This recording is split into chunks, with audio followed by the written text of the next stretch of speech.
Hey everyone. Wherever you happen to be right now, I want you to imagine that you're in a big packed room with an equal number of conservatives and liberals.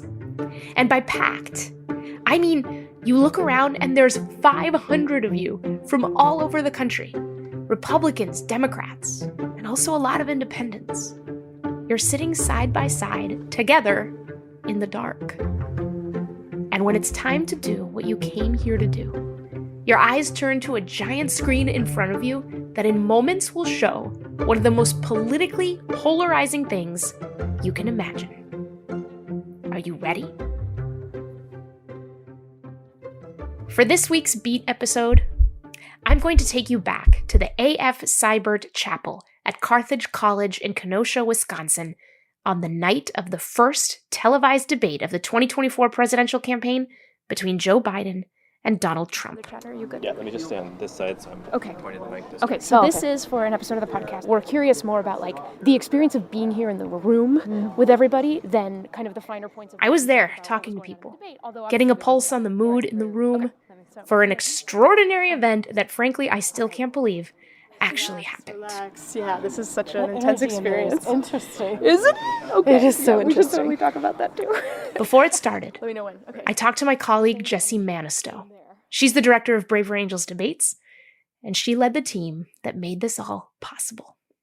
We will be hosting what we believe to be the largest watch party for the CNN presidential debate between Presidents Biden and Trump that we know of. The mix of reds and blues actually watching it together. We don't know of anyone else doing this.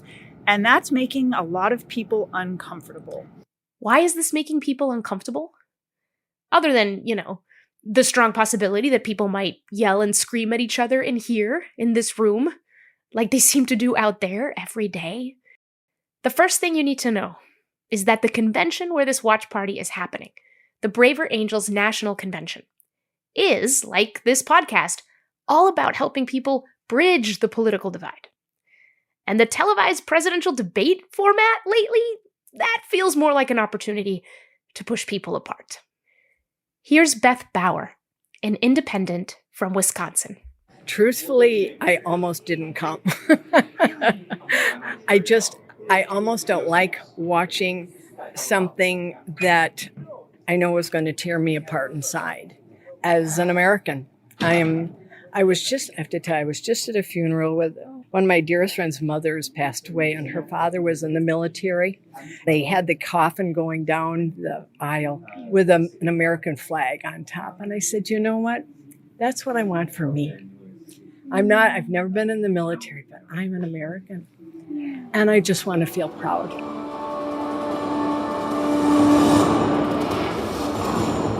We're live from Georgia, a key battleground state in the race for the White House. In just moments, the debate begins. The nervous chatter in the echoey room stops.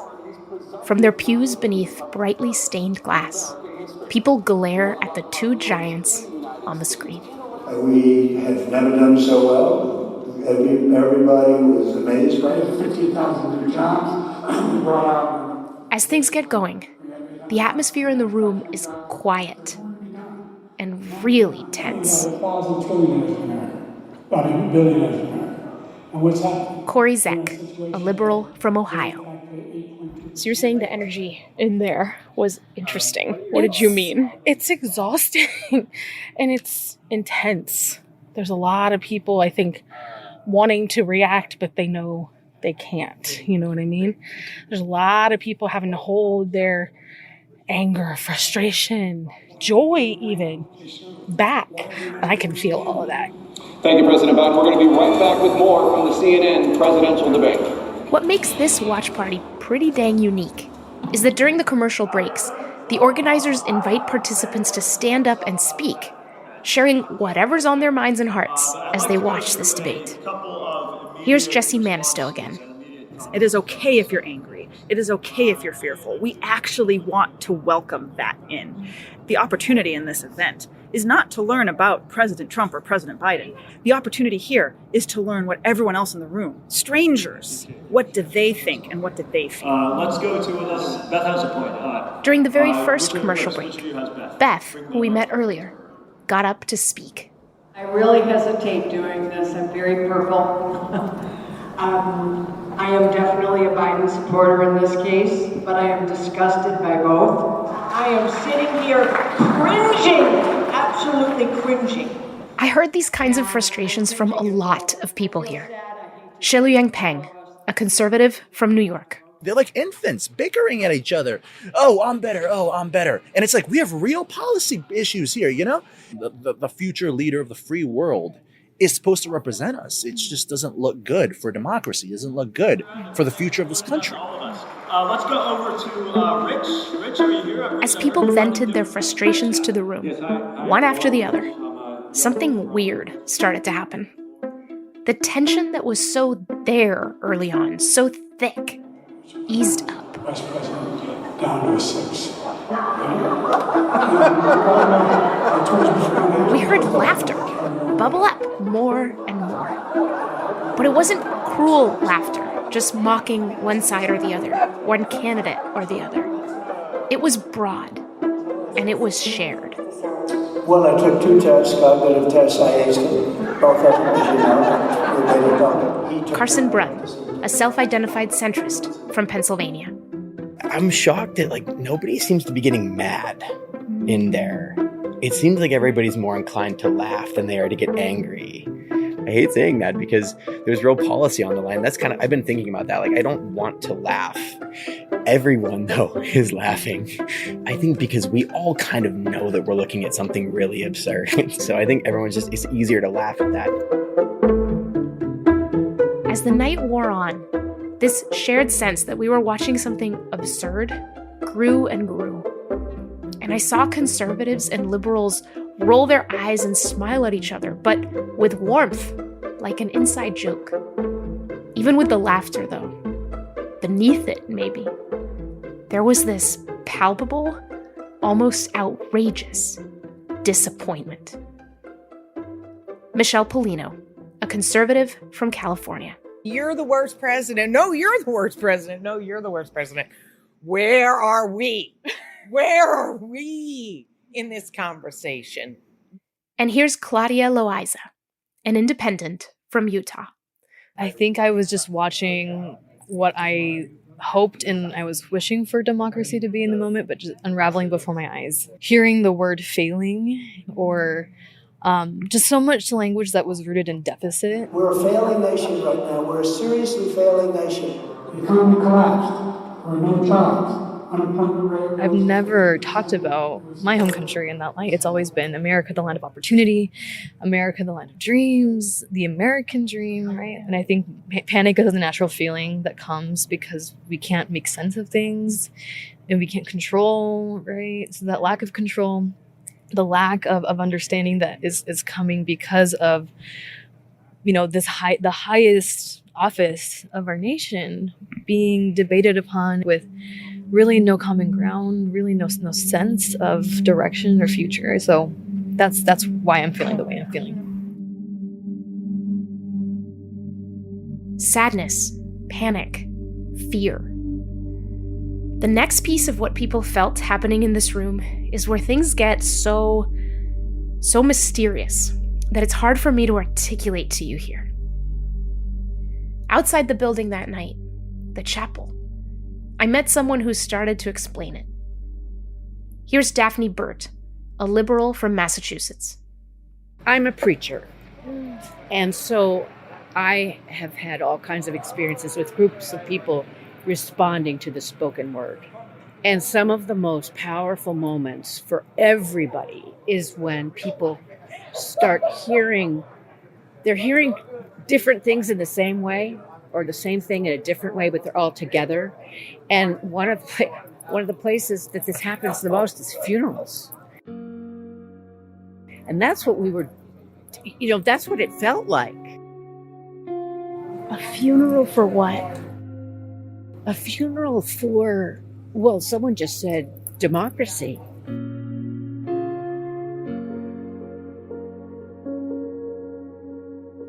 What I came here with was the idea that Reds were a monolith. And instead what I felt was we're all together and we all care a lot about what happens. And to tonight this country. you could see it. Tonight you could see I it. could see it. I could feel it, and I could see it. Claudia Loaiza again. I kept thinking back to points in my life. I had built up my faith in my identity as an American, and I actually had both my parents naturalized as American citizens just within the last 2 weeks. I had such a deep sense of love and honestly patriotism, and I know that word is really loaded right now, but I don't think I've ever felt as proud in those moments of watching my parents step into that. I was just like, this is America. Like, this is what we are about. We are about the ragtag team of people that can get things done in the face of deep, deep challenge and contention. And here's Michelle Polino once more. It was clear that we had different opinions, but tonight, afterwards, after the debate, not watching CNN, not watching any news analysis, we, the people, got to speak to one another and said, what did we like? What we didn't like? What really matters to us?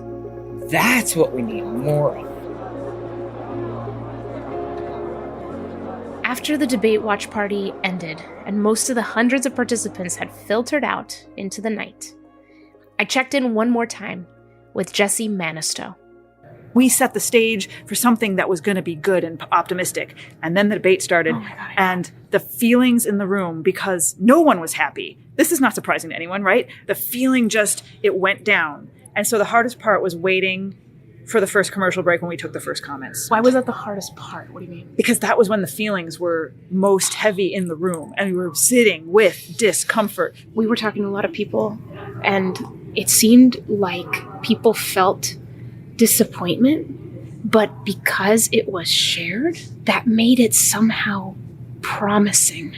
It felt good to me just on a purely strategic level that we weren't going to have to deal with a disaster, but on a deeper level, on a more important level, the idea that we did want to showcase that we can feel together, we can understand each other's feelings. Those feelings of each side were accessible to each other because they were all in that state of disappointment together. Well, I wonder about that because people talk about common ground, right? They look at the divides and they go, there's no common ground. Look, we're actually so divided on policies, which in many cases we absolutely are. Yes. And yet it feels like the common ground that came out here has nothing to do with policy.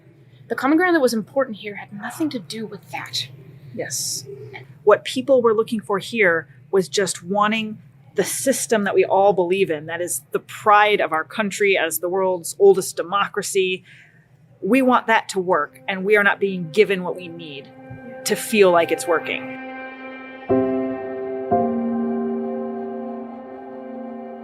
We're not being given what we need.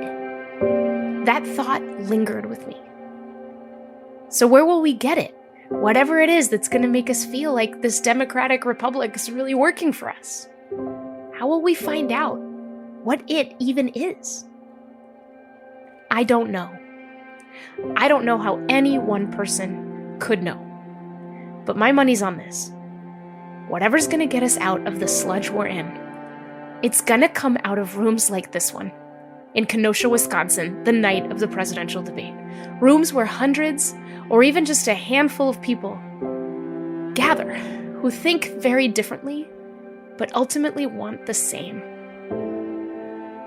Can you imagine yourself in a room like that?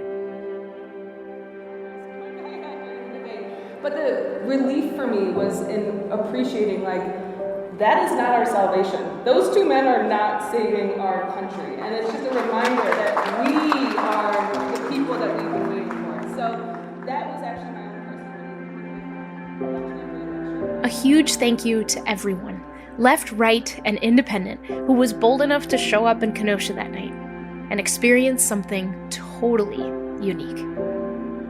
Thank you to our sponsor, USA Facts, for supporting A Braver Way, and to our funders, the MJ Murdoch Charitable Trust and Reclaim Curiosity. I'm your host, Monica Guzman. Reach out anytime at abraverway@braverangels.org or join our text line by texting the word BRAVE to 206-926-9955. A Braver Way is a production of Braver Angels. And if you want to do something about the sadness, the panic, and the fear that colors too much of our shared experience this political season, go to braverangels.org/American Hope. Take heart, everyone. Till next time.